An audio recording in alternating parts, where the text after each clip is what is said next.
Meeting situations.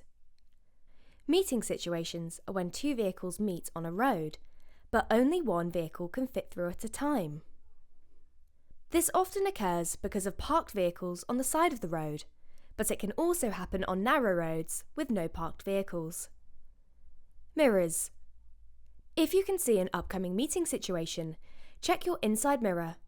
As with any time your speed is changing, you need to know how slowing down will affect the vehicle behind you. However, it's also important to check your inside mirror to help figure out how you and the other vehicle are going to pass one another. For example, if you're giving way and pulling into a gap in parked cars, if the space only fits one car, you'll pull in, but the other vehicle behind you will still be blocking the road. You might need to find a bigger space, or the oncoming vehicle may decide to give way to you.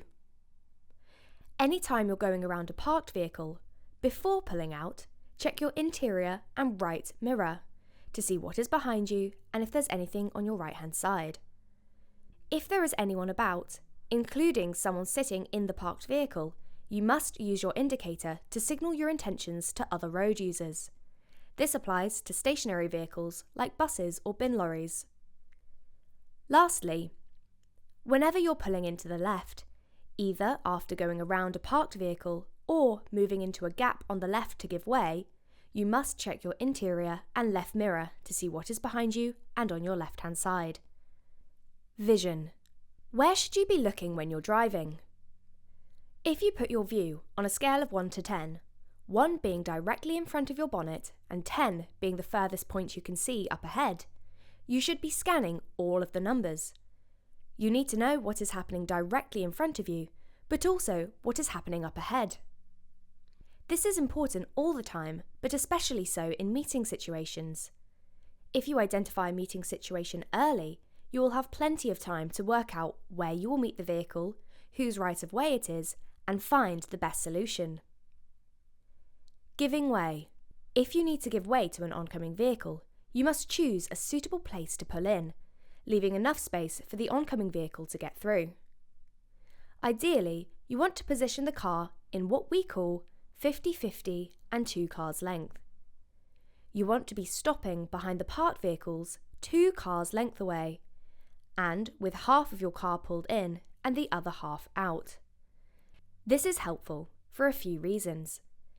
Firstly, your view of the road is better, so you can see when it is your time to go.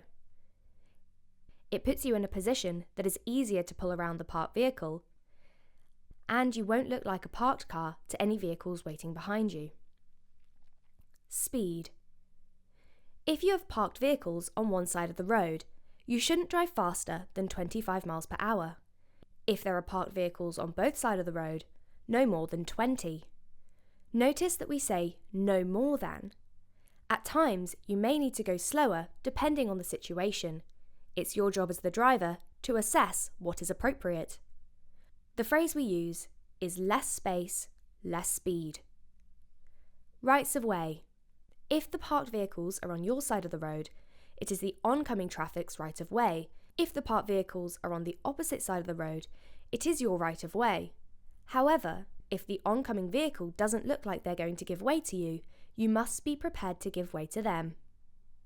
If there are parked vehicles on both sides of the road, nobody has right of way, and you must figure out between you who's going to give way. If they're giving way to you, be confident when you go. If they're not giving way to you, be prepared to give way to them. To recap, if we see a meeting situation up ahead, we check our inside mirror.